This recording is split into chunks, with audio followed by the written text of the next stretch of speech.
Thanks for watching this video from the Bible Fulfilled. My name is Alex Polyak. I'm the director of the Bible Fulfilled, and today I'm going to be talking about heaven and earth. Many Christians believe that earth will literally be destroyed one day because of Jesus' words in the Olivet Discourse, in which he said, quote, "Heaven and earth will pass away, but my words will by no means pass away." This is in Matthew 24, verse 35. But is that really what Jesus meant, that heaven and earth will literally be destroyed? First, on purely logical grounds, such a literalistic interpretation makes no sense. After all, Jesus not only said earth would pass away, but he said heaven would pass away.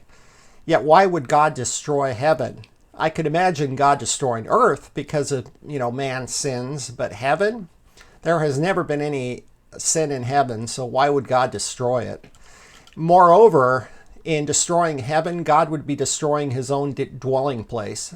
You can see that in Deuteronomy 26, verse 15, or Psalms, verse 102, or actually Psalms 102, verse 19. So in destroying heaven, God would be destroying his own dwelling place. And he would be doing that because of sins committed by people on earth. Such self-destructive behavior would make no sense, though. It would be like an earthly king destroying his own palace because of crimes committed by his subjects in their own communities. I could imagine an earthly king punishing, the evil people in their communities, by destroying their communities, but not destroying his own palace. Such self-destructive behavior would make no sense from an earthly king, let alone from a perfectly rational God of the universe. Point 2. If heaven and earth has still not passed away, then every last jot and tittle of the old covenant must still be kept, including Sabbath, physical circumcision, dietary restrictions, feast day observances, and everything else. After all, Jesus said, quote, "For assuredly I say to you, till heaven and earth pass away, not one jot or tittle will by no means pass from the law till it is all fulfilled." This is Matthew 5, verse 18. So not the smallest jot or tittle of the old covenant could pass away until heaven and earth passed away. Just about all Christians acknowledge that the law passed away. But if that's true, and it is, according to Hebrews 8:13, Hebrews 8:13 said the law or the old covenant was about to vanish away when Hebrews was written in approximately the year 80-60. So it was about ready to vanish away way back then. So if the law has passed away, which most Christians acknowledge, then heaven and earth must have passed away too, per Jesus. And if heaven and earth has passed away, then heaven and earth cannot possibly refer to the physical planet. Okay, so point 3. Heaven and earth is a Hebraism, or a Jewish expression that refers to God's method or system of relating to his people. And what system was God using to relate to his people when Jesus said heaven and earth would pass away in Matthew 24, verse 35? The Old Covenant. This was the heaven and earth that Jesus said in the Olivet Discourse in the year 80-33 approximately, that would pass away within this generation. He said that just the previous verse in verse 34. And this was the heaven and earth that did in fact pass away when the temple fell in the year 80-70. The temple symbolized the Old Covenant age, and you can read that in Hebrews 9 verses 8 through 9. And when the temple was destroyed, it meant the Old Covenant, heaven and earth, had officially passed away. Since that time, God has been relating to his people through a new method or system called the New Covenant, or the new heaven and earth. And this new heaven and earth is here to stay. And this can be proven in many ways, by the way. For example, consider the context leading up to Jesus' statement in which he said, heaven and earth would pass away, but my words would not pass away. Again, he said this in Matthew 24, verse 35. So Jesus began this discussion in the Olivet Discourse by telling his disciples that the temple would be destroyed. He said, not one, if you guys remember, not one stone will be left upon another. He said this in Matthew 24, verses 1 to 2. Then the disciples asked when it would happen. They said, quote, "Tell us, when will these things be, and what will be the sign of your coming and the end of the age?" This is in verse 3. Again, Matthew 24, verse 3. The reason why the disciples automatically thought end of the age after Jesus mentioned the destruction of the temple is because the temple symbolized the Old Covenant age. Again, as I mentioned, Hebrews 9, verse 8 and 9 says that the temple, symbolized the Old Covenant age. Without a temple, Jews could not or would not be able to keep a vast majority of the Old Covenant requirements, such as animal sacrifices or priestly duties or pilgrimage to the temple 3 times a year. So in fact, without a temple, Jews can only observe 77 positive and 126 negative commandments out of 613. So in essence, no temple, no Old Covenant. The destruction of the temple would mean the end of the Old Covenant age. So when Jesus mentioned the destruction of the temple, the disciples automatically thought end of the age, and they wanted to know when it would happen. And by the way, the disciples also associated the destruction of the temple with Jesus' second coming. Why? Because to a biblically literate Jew in that day, which the disciples clearly were, as their many Old Testament quotations show, such destruction and judgment equated to a coming of the Lord. The Old Testament is filled with examples of comings of the Lord. For example, in Isaiah 13, verses 9 to 11, or Isaiah 19, verse 1, or Micah 1, verses 3 and 4. The Old Testament is filled with these comings of the Lord, and they equated to judgment and destruction. That's why when Jesus mentioned the destruction of the temple, the disciples automatically thought coming of the Lord, and they wanted to know when it would happen. And by the way, if you're interested, I have a video called What is a Coming of the Lord? I'll put it in the video notes below. If you're interested, you can check that out. Okay, so therefore, when Jesus mentioned the destruction of the temple, the disciples automatically thought coming of the Lord and end of the age, and they wanted to know when it would happen. Then Jesus listed the various precursors, such as false messiahs, persecution, great tribulation, and this is in Matthew 24, verses 4 to 29. And then Jesus said it would all happen within a generation in verse 34. He said, "Assuredly I say to you,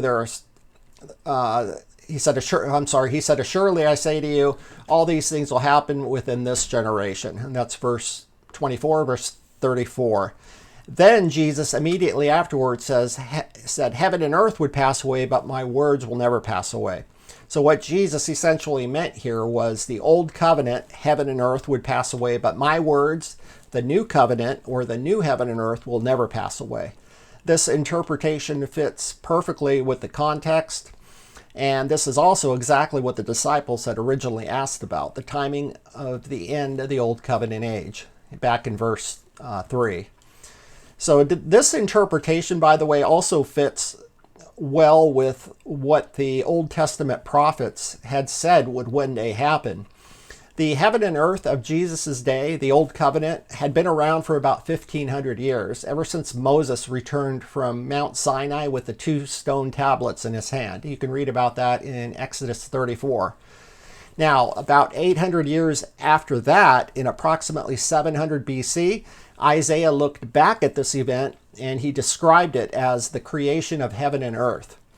In Isaiah 51, verses 15 and 16 says, and this is the Lord talking, by the way. In verse 15, it starts out, "But I am the Lord your God, who divided the sea, whose waves roared." And he's talking about the parting of the Red Sea here.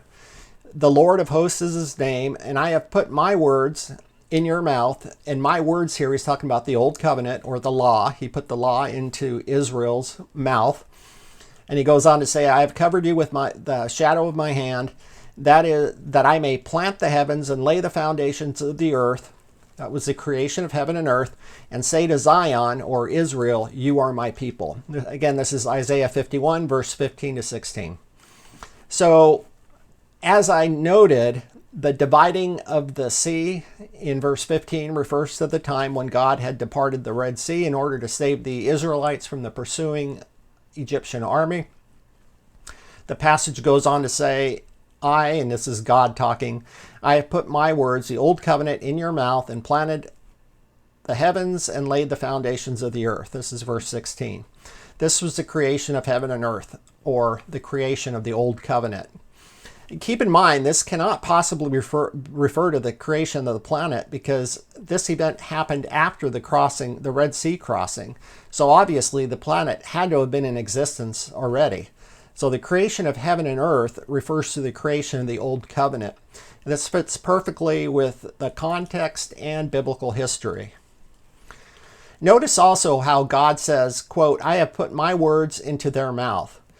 My words, as I mentioned, refers to the Old Covenant. Now, compare this to what Jesus said in the Olivet Discourse. Jesus said, heaven and earth would pass away, but my words will never pass away. This is in Matthew 24:35, as I just read in the Olivet Discourse. So my words in this case refers to the New Covenant. The Father put his words, the Old Covenant, into Israel's mouth, and Jesus put his words, the New Covenant, into Christians' mouths. Okay, so now let's go back to Isaiah. After describing the creation of heaven and earth, Isaiah goes on to say in chapter 65 through 66 that this heaven and earth, or the old covenant, would one day pass away and be replaced by a new heaven and earth, or new covenant. Here's what Isaiah 65:17 says. For behold, I create a new heaven and earth, and the former heaven and earth shall not be remembered or come to mind. This is, again, Isaiah 65:17. And when would this new heaven and earth be created? When the Jews rejected the Lord and the Gentiles sought the Lord. Here's what Isaiah 65, 1 through 2, or Isaiah 65, verses 1 through 2 and verse 17 say. So let me read these passages. This is, okay, so and this is the Lord talking, by the way.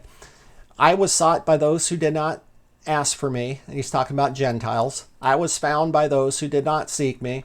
I said, here I am, to a nation that was not called by my name. So this is talking about a Gentile nation. And then he says, I have stretched out my hands all day long to a rebellious people. And he's talking about his own people, Israel, who walk in a way that is not good, according to their own thoughts, a people who provoke me to anger continually to my face.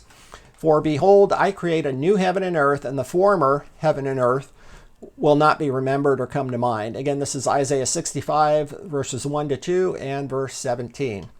So as the passage says, the new heaven and earth, or the new covenant, would be created when the Jews rejected the Lord and the Gentiles sought the Lord, which happened in the first century. In fact, the Apostle Paul quoted this very Isaiah passage during his ministry because it was finally coming to pass. In Romans 10, verses 20 to 21, Paul quotes this Isaiah passage. He says, he quotes the passage, and the passage says, I was found by those who did not seek me. I was made manifest to those who did not ask for me. All day long I have stretched out my hands to a obedient and contrary people. So the first part refers to the Gentiles, that God was found by those who did not seek me. He's referring to the Gentiles, and then the latter part says, all day long I've stretched out my hands to a disobedient and contrary people. And this is talking about Israel, or the Jews of that day. So the reason Paul quoted this passage from Isaiah is because it was finally coming to pass. The new heaven and earth was finally being created. In fact, Paul said elsewhere, quote, therefore, if anyone is in Christ, he is a new creation. Old things have passed away. Behold, all things have become new. This is 2 Corinthians 5, verse 17. The Apostle John also spoke of the new heaven and earth. Quote, now I saw a new heaven and earth, for the first heaven and earth had passed away. Then he who sat on the throne said, behold, I make all things new. This is Revelation 21, 1 verse, or 21 verses, Revelation 21 verses 1 and 5. By the way, by the time Revelation was written in approximately AD 65, the heaven and earth, this new heaven and earth, was at hand. The passage goes on to say, or John goes on to say, do not seal up the words of this prophecy because the time is at hand. This is Revelation 22 verse 10. So the heaven and earth was finally being created when Revelation was being written in approximately AD 65. By the way, I have an article called The Dating of Revelation. I'll put a link to this article in the video notes below if you're interested. It shows that the book of Revelation was written approximately AD 65 before the temple fell in AD 70. So anyway, I'll put a link to that article in the video notes below. Okay, now what else did Isaiah say would happen during this time period? The judgment of the wicked. Here's what Isaiah 65 verse 6 to 7 says. This is in that same passage that I was reading before. I'll just read a little more of the context. Again, this is Isaiah 65 verses 6 to 7. The Lord is talking. He says, I will not keep silent, but I will repay, even repay into their bosom your iniquities and the iniquities of your father together. Again, this is Isaiah 65 verse 6 to 7. So this would be a multi-generational judgment.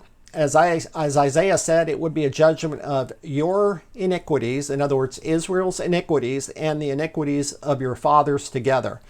So this would be a multi-generational judgment. Now, compare what Jesus said during his ministry.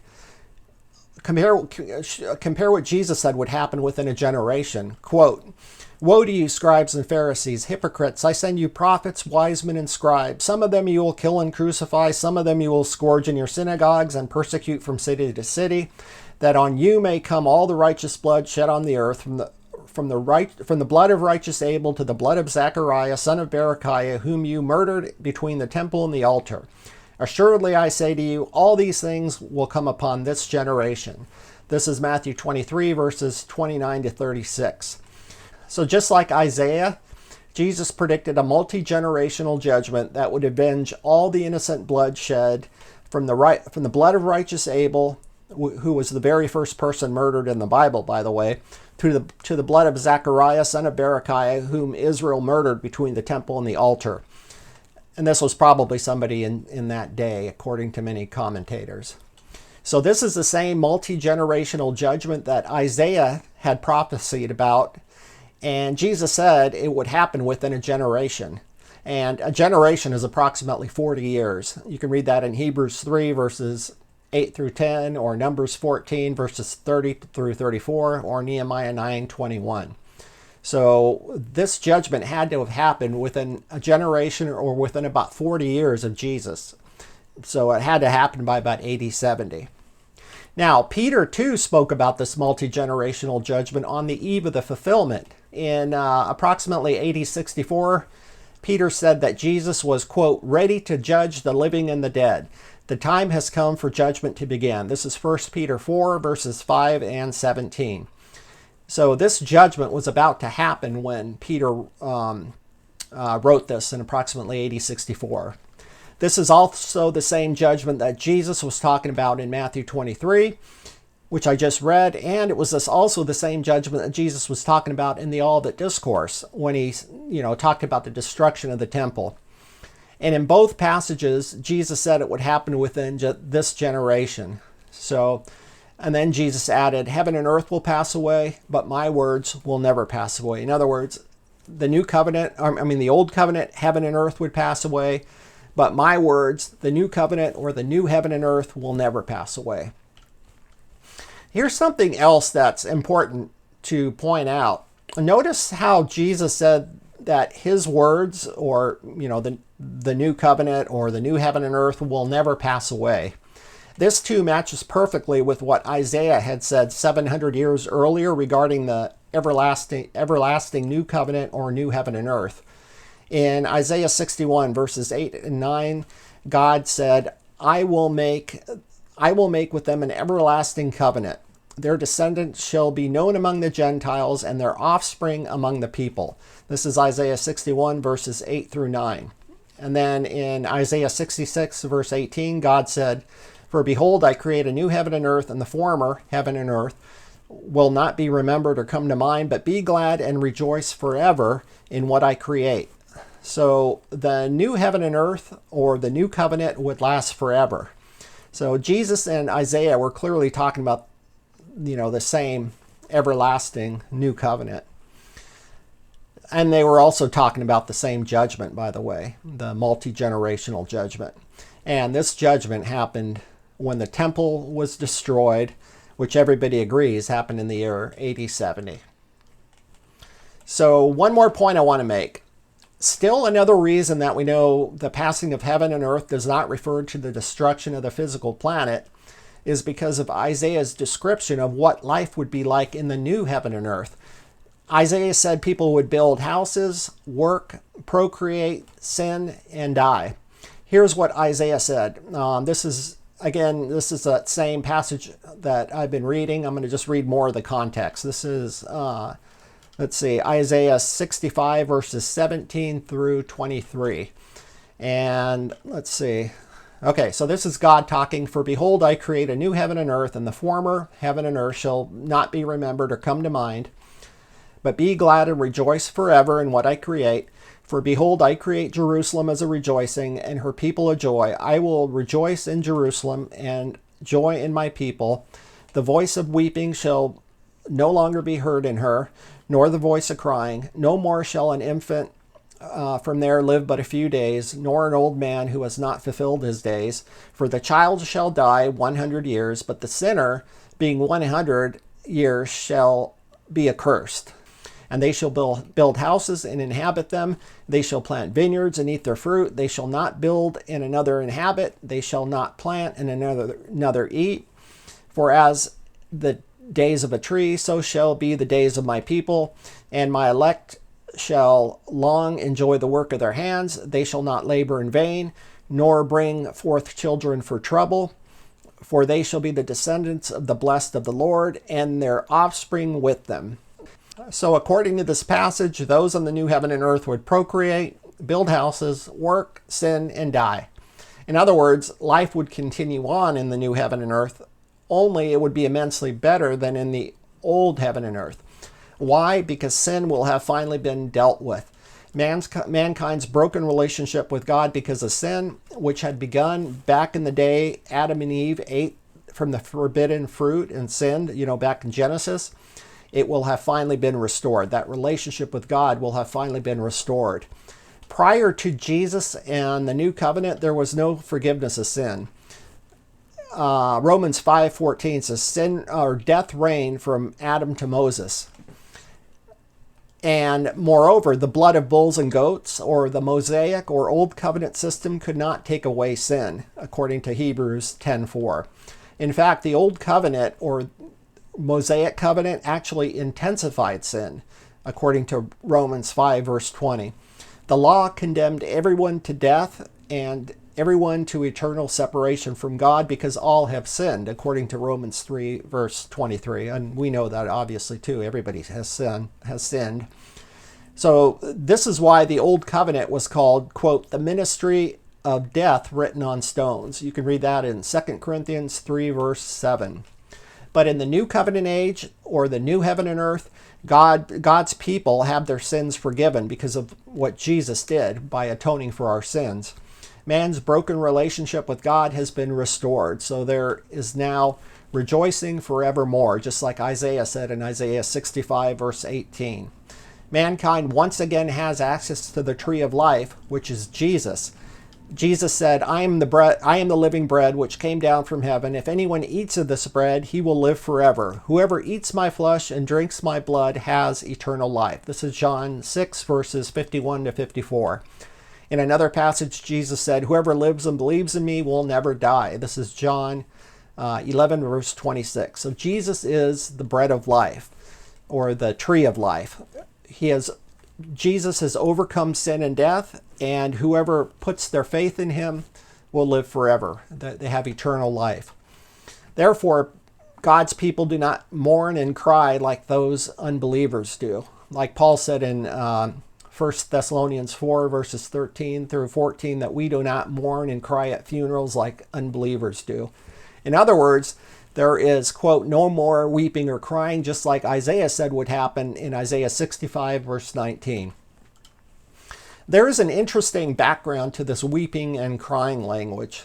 When the Israelites in Egypt were in bondage to Pharaoh, back in approximately 1500 BC, they cried and they moaned. Quote, the children of Israel groaned because of the bondage, and they cried out.